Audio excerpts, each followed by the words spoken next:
Hello and welcome to my Let's Play of Wasteland 2. The game just came out not too long ago. It is a post-apocalyptic tactical RPG, very reminiscent of kind of Fallout and things like that. It's played a little bit through it, just to like the second area to get the feel of some of the gameplay and the tactics, and so I had the game down a little bit before I started my full Let's Play of it. But so far, I have to say it is an amazing game. It's very dialogue and story heavy. It's an excellent story, and you can kind of change the way people react to you and all that. So I always like the not completely linear aspect of it. And the tactical fighting is very solid and challenging, and I like that as well. There's a lot of different kind of things you can do in the game, and I I tried playing through it on the hardest difficulty very briefly, and well, I think I may do that at some point. The chances of me getting to the end of the game on that difficulty without having foreknowledge of the game are extremely slim. So I'm going to do this Let's Play on the next hardest difficulty, and you right off the bat you make four characters, and you can get more characters as you go along. They'll join you, and they have their own stats and things like that. Uh, at first, I tried kind of a balanced stat attribute points, but I think I kind of like having really specialized characters. I know there's going to be some drawbacks, and they might become more severe later on, but for a very brief attempt, it really worked very well. And I think the way I think I'm going to do this party is kind of have four different special roles. There's going to be the leader, and then my kind of skills person, and then two people devoted to straight up fighting. So naturally, I think first character I'll make will be the leader, and he's going to have high charisma. It's going to give him more experience. People are going to react to him better, and this leadership radius thing. Um, there's a skill down here called leadership, and basically it gives you kind of an aura, and everybody around that person has a higher chance to hit. So, kind of makes sense for a leader to have something like that.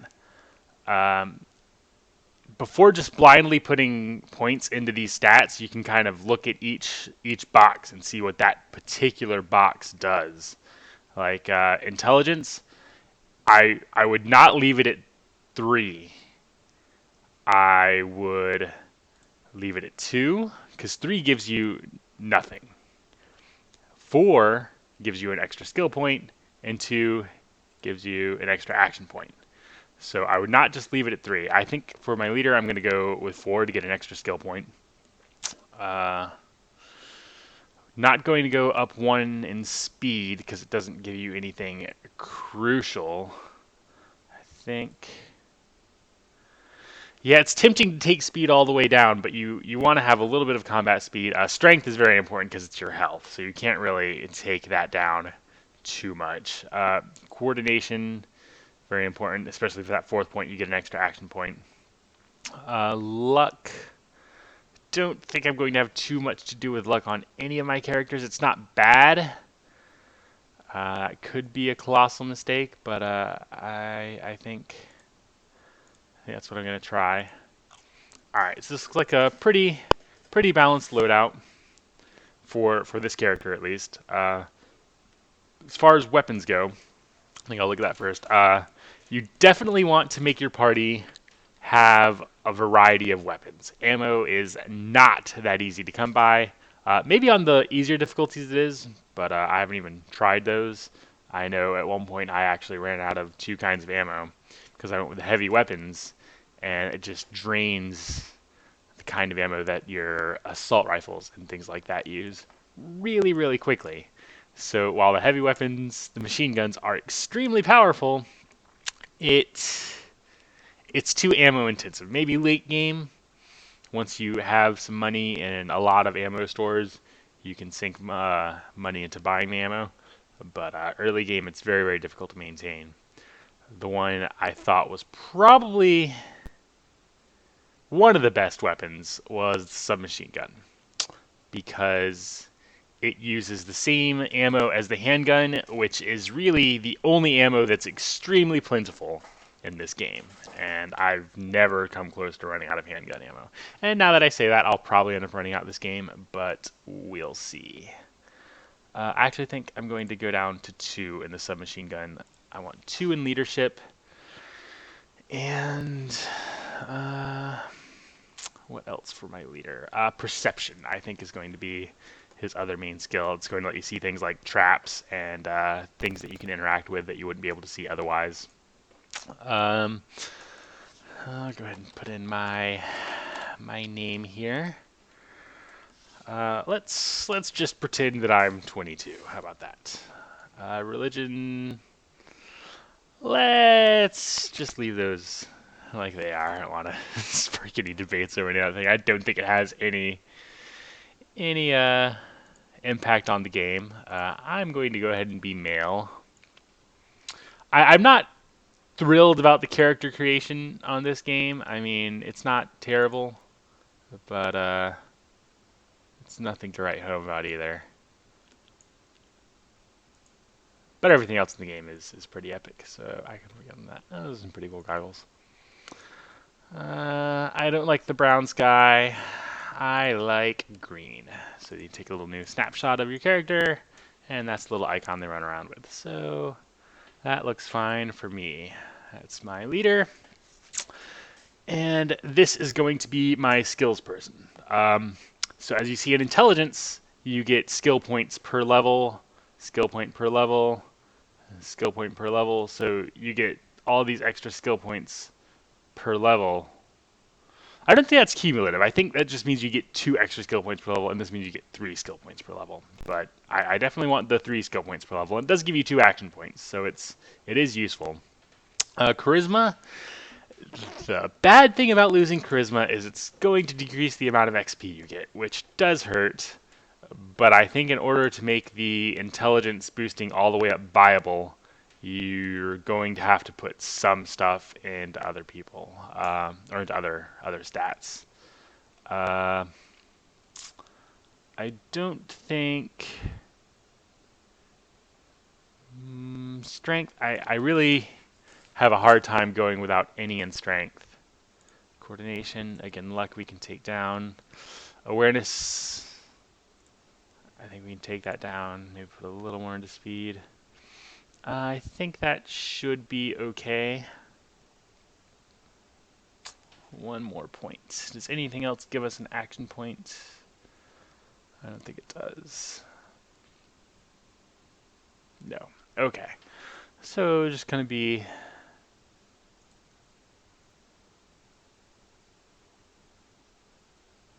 we could get another action point by going into strength or into speed.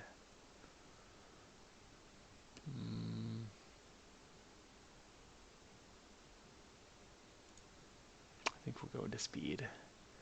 For this character, I think we're going to go with sniper rifles. They're not going to be the most effective sniper, but they're going to be staying in the back. They are going to be our medic and our surgeon. These are both very important. The medic heals. The surgeon brings people, I'm going to say, back to life when they're knocked out and bleeding out. The surgeon is the only one who can bring them back. The medic cannot. So you're going to want another surgeon at some point just in case your surgeon dies, but that's why I want this to be the sniper, because that would be bad if one of your frontline people dies and they're your surgeon.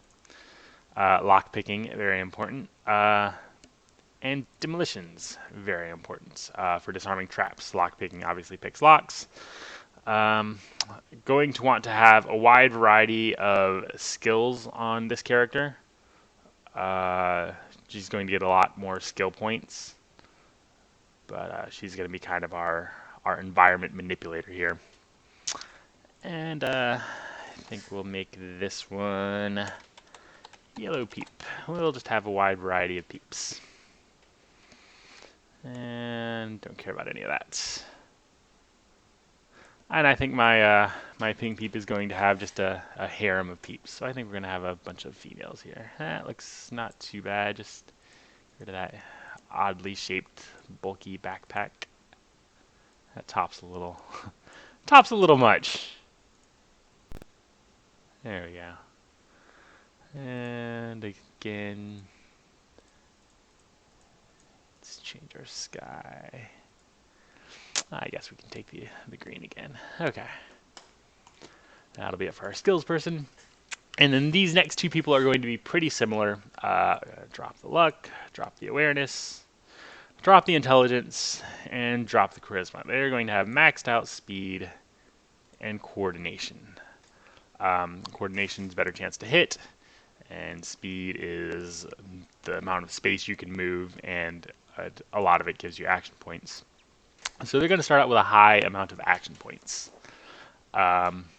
The two weapons I like to have on these people, and it may seem a little weird, but it's worked out pretty well for me, early game at least, is the handgun. It actually allows you to put out a lot of damage really quickly as long as you're in close range, and that's what these two things are going to help them do. So the handguns, and then for their skills, I like having every skill. It's very hard for me to not eventually want somebody to have every skill. I feel like I'm missing out on things if I don't. So we're going to go with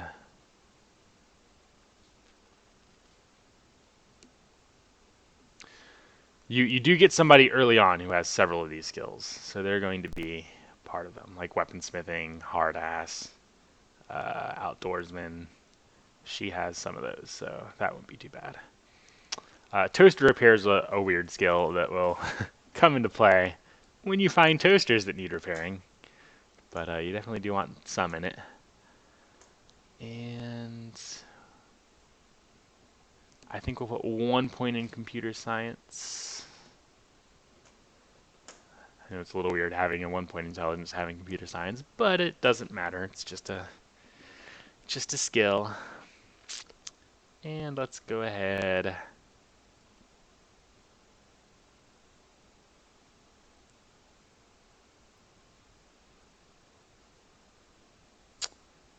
Why not have somebody who can barter? Okay. And I can make this the green peep. Let's get something that doesn't look terrible. That looks very weird.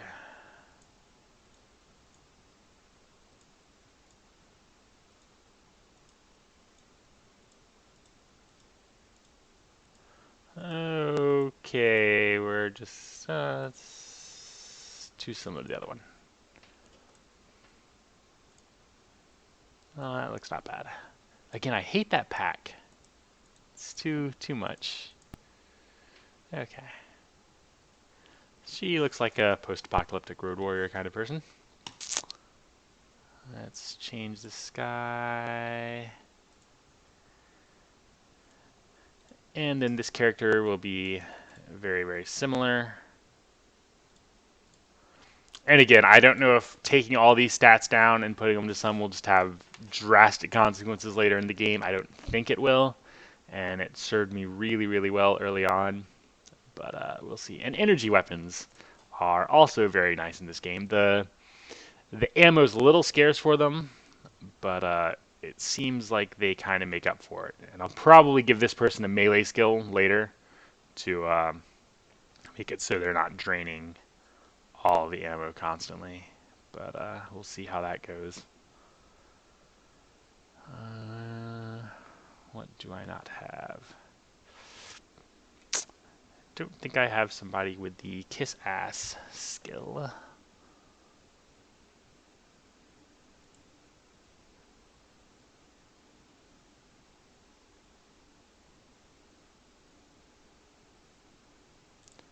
And alarm disarming.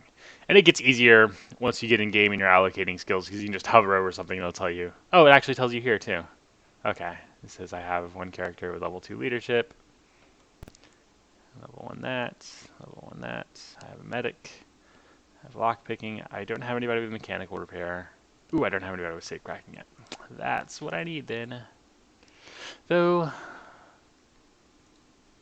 let's put 2 to safe cracking. Okay. And what do we not have? Let's go with a purple.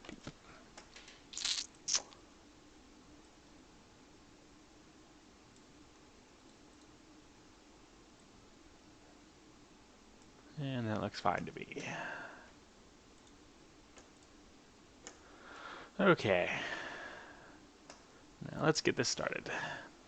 So yeah, on this difficulty, they pretty much one-shot any of my characters at level 1. It may get a little easier later on, but I'm not terribly sure about that. So this is plenty difficult. It makes it so it is not an easy game at all, and I would like to get through the entire story. So I'm going to go with the next to last difficulty.